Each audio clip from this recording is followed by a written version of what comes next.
তথাপি নবানী ঘৃণতি নরপুরাণী বা শরীরানি বিহার জিন্নানি অন্যানি সুন্দরাতি নবানী। যেমন আমরা বস্ত্র পরিধান করি সেই বস্ত্র জীর্ণ হয়ে যায়, ব্যবহার অযোগ্য হয়ে যায়।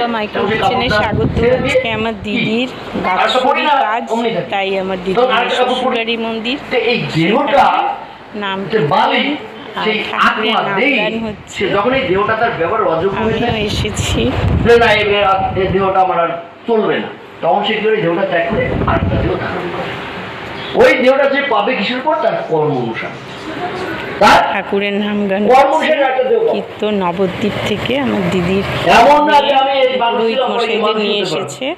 আজকে বাৎসরিক কাজ, তাই ওখানে বাৎসরিক কাজের নাম। যেমন কর্ম করবেন তেমন আপনি দেহটা পাবেন। যেমন একজন ধনী দিদির মেয়ের বাড়ি, শ্বশুর বাড়ি, আজকে ওখানে দিদির বাৎসরিক কাজের নাম কি?